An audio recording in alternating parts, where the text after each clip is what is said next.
because you're really not playing for anything. You're playing for a check when you're really going to be exploited for the rest of your life. You got guys. Oh, real quick. The listeners are cringing at you saying the word exploited. Okay. Exploited. You're an athlete getting paid. Let's say you're making $4 million a year to come off the bench and hit a couple threes. Right. I don't feel like you're being exploited. Okay, not being exploited. Better word for it. In this job, the residual income and the income that when you're no longer playing, that you're still going to make on you. Scottie Pippen just got put out of because he didn't want to come to terms with the Dream Team because he didn't like the deal. The Dream Team was 20 years ago. Right. They still making money on Dream Team 1. I didn't know that. Yeah, so they're I making money. It would be zero. No, the residual. No, I'm getting a check for being in 2K12, playing in the game too. Once again, blocking shots, dunking on people. Somebody told me you were great in the video game. I was great. Chuck Daly just didn't use me to my ability. Yeah, 5 points for 5 points a game for your career. You're really one of the best. But I also changed 5. And I deserve 5 rings. Every piece of that car makes the car run, brother. Not just the engine. Not just the engine. The wheels make a difference. The steering wheel makes a difference. Every part of the wheel. When I look at your stats, the one stat that sticks out to me are your blocks. 980. What about 15 years in the NBA? That doesn't stick out. No, that sticks out. Okay. But I mean, Jack Haley had 16. But yeah, I mean, great guy. Yeah, did a lot of sitting down. Yeah, but you know what? Without Jack Haley, those guys are not prepared to do what they do on that level. When he came in, he put it out. Wait, because on the practice, it's hard to get a 7-footer to practice against 7-footers? No, it's just hard to, when Jack, everybody was like, yo, calm down. Remember when we were in Chicago? He's like, yo, calm down, man. It's practice. He was like, this is what, I don't calm down. Jack Haley? That's because he never played. Well, think about this. That was the only time he played. Think about if you have a team of guys who don't think like that. You don't have the championship teams that he was on. You just won't have it. You don't have guys who think all the way through, constantly, always pushing. Hey, you get to a team. I was a scorer. I was an All-American. But when I got to Detroit, Chuck says, I don't need you to score. I need you to block shots and grab rebounds. I got enough scorers. So all of a sudden, Brad Daugherty says to me, what happened? Yeah, what happened, man? You were scoring in college. I go, I'm a shot blocker and I'm a rebounder and I'm a defensive player. Because that's what's necessary to win. Did you ever have games where you said, man, fuck this, I'm scoring? I did, and I did score. Really? So you could score at will? Yeah, I can score on anyone. But you have to break the paradigm of what Chuck set up. Do you just not do the play? You see Dennis Rodman get a rebound, we get an offensive rebound, we don't put it back in, we bring it back out and run another play. And people used to hate that we did that. I said, man, you get the rebound, put it back in. If you're close enough, yeah. But if you get a rebound and you can run another play that puts more pressure on the defense, also gets them a chance to have another foul. More time of possession. More time of possession. People don't, now, you know that because you're a sports fan. You said it to somebody else, they just want to see dunks. They have no idea the concept. If you're up of the by game. 4 points with 3 minutes left, it behooves you to get as much clock drained as possible. Right, and get if you're gonna put pressure on them, put pressure on their weakest player. All right, who wins in a fight? Best damn sports show. I remember it was Hulk Hogan. Okay. And Jeremy Roenick. I'm going with Jeremy Roenick. That's what I said. And Michael Rappaport told me I was crazy. Yeah, Hulk Hogan got arthritis. He goes, arthritis? Arthritis. No, that motherfucker got arthritis. Yeah, arthritis. I said Jeremy Roenick would have 40 punches landed before Hulk stopped waving at the crowd and doing that hand over his ear like, I can't hear you, brother.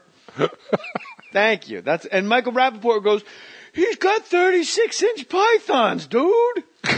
I'm like, yeah. And he's Michael Rappaport. Thunder Lips. Not Mike. That's what he played in Rocky. Now, Mike did a great documentary on the Tribe Called Quest. Yeah, and I tried to get him on the podcast, and he blew me off. Well, let me just explain. He's like, I'm in Mexico, I want to say this while we're on the podcast. My guy Nick, who was calling time and time to get me on his podcast, your publicist / whatever lady's in charge that called and sent emails profusely apologizing, you should get more people to work in that position. You see how I didn't say fire her? You should get more people to work in that position because she's overwhelmed with everybody trying to be on your podcast. A lot of that is her protecting me because I say, I can't do it. I don't feel like doing it. And then she has to make the calls and put out the fires that I create. Oh, I forgot that the truth is not important in friendship. Like, that's like what a manager's job is. You're my guy. You're supposed to be my guy. I was like, What? I'll get Jay on the phone when I go, your number's disconnected. I said, I called Katz. And I don't have his number. I was like, John. Jay doesn't want me on his podcast? What? He doesn't have any sisters? I don't know his ex-wife. What the hell? I always wanted you on. But you and I were doing it directly. Like we do, like comics that I know, I'll just text them and say, come on in. Good. I'm glad I was on here, and I'm glad you're going to be taking viral. Max, if you took that much. Who's Max? Matt, if you took that much. He's not that white. Yeah. Maxwell, if you took that much, then what was it? Acid in your life? You need to take more Viromax because we got to make sure we clean out that system. What did you call? You said the name wrong of your own product. I say it because I was going to say it's going to work with his chocolate. I was going to say his fertility, which they're going to say to me too. Vermax, Virmax. This is what John Salley. This is what he said. You're going to see it everywhere pretty soon. You had one of my favorite quotes when you said you've won 4 championships. Deserve 5. Hold on, but the quote that you said is so cool. Right.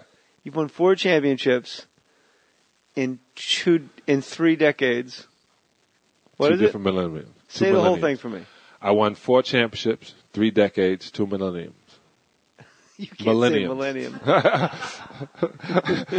Maybe it's all that marijuana you're blowing over here. I'm trying to, I don't. That's what Kenny Anderson said getting his diploma at 50. Millennium. Stupid ass. In 2 millenniums. What do you get paid to go on? What do you get paid to go on? I'm a Celebrity. Get me out of here. Oh, that was a nice. That was. Let me tell you something. They really set me up. I really learned television doing that show. And you were there when Sanjaya fell in love with Heidi's sister. But make believe love. Right, make believe. What was her fake name? Holly Jaya. Hajaya or something like that. It was amazing. Let me tell you that experience changed my life. This one I want to talk to you about the most. Right, it totally changed my life. Let me tell you something, Jay. We always talk about white and black, but if you ever want to deal with somebody, take away that cell phone. There was no music being played. There was no cars to get in. There was no television. Only TV is when they put the cameras on you. And literally, it was constant crickets and howling monkeys, Janice Dickinson spitting, Spencer wanting to get out of there. It was Lou Diamond Phillips always sharpening a knife. It was funny watching Stephen Baldwin always finding new pieces of logs. It was the craziest thing in the world to sleep outside. I'd never done it. I never went camping. I never did any of that. And it was, I tell people, if you really want to clear your system, you need to go away for 28 days and do nothing. I think I would win it. Yeah, I did too.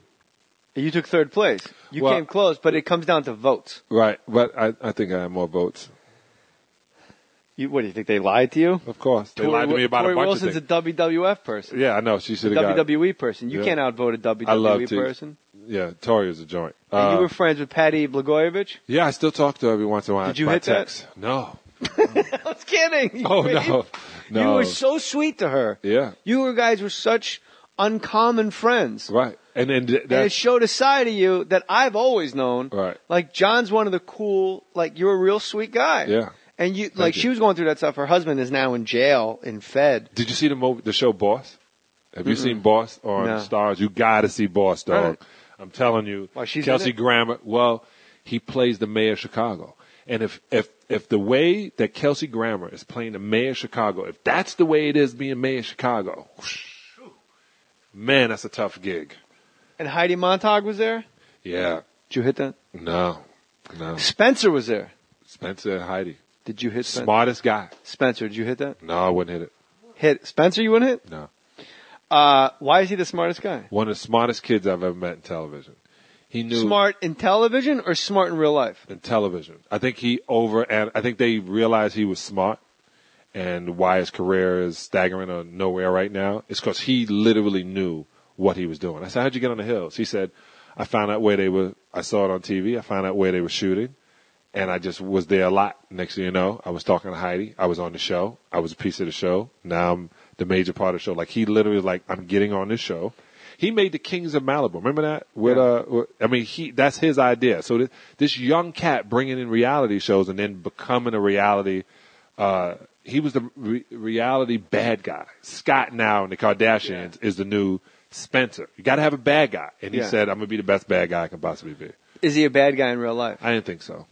I thought he was a good guy. 'Cause when I'm Really- watching the show, when I'm I'm a Celebrity, Get Me Out of Here on television, I'm going, I hope this guy gets bit by a rattlesnake and dies.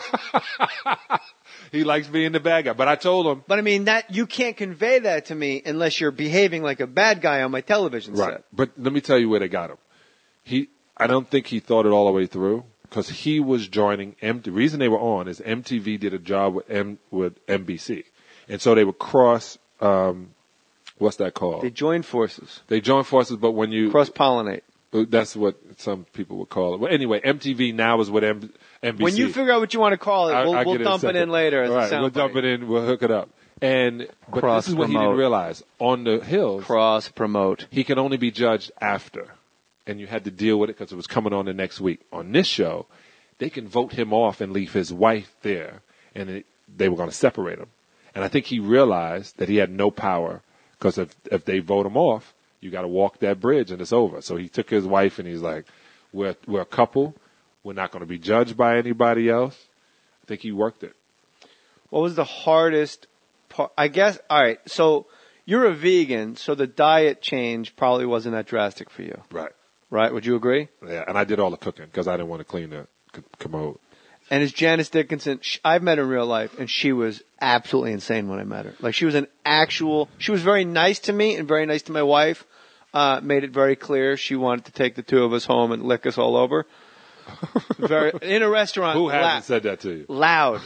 She said it loud. Oh my God, I'm going to lick your wife from head to toe. To you. What are you guys doing? And she's at a table with like 14 people, and we're like, yeah, we're probably just going to go back to the hotel and relax and watch the hills.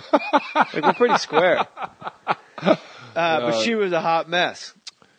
She is television gold, they call it. She also knew how to work it. She said, you know what? It's all how you work it. And, I'd let her get under my skin. And that's weird for me to let anybody, because I really don't care what anybody does. As long as you don't touch me, it doesn't affect me. Who's a person in the NBA that got under your skin? No one. That's impossible. No one. There has to be someone when you're just grinding on the I was on the boards. team that got under everybody else's skin. No one thought to you do were on it the to Detroit us. Pistons bad boys. No one and thought the to do it to us. 72-win Chicago Bulls. Right. No one tried to do that to us. Everybody was afraid. This lady said to me yesterday, "Why is Rick Mahorn the devil?" And I was like, "That was 1989 What level." about Bill Laimbeer? He's worse than Rick Mahorn. Yeah, I didn't want to say that. I didn't want you to think I was Muslim by calling, black Muslim by calling the white man the devil. You know what I'm saying? White people smell like dogs. Who told you that? It was in Malcolm X. Yeah, it was. The book, not the movie. Wet dogs. Yeah. Not true. I used to hear some. I smell like Honey Mori cologne. We should talk about the things I heard about white and black people. When I got older, I said I would never teach my daughters this thing. Some of the dumbest stereotypes. Well, that being one of them. As a kid growing white up, women do not smell like dogs.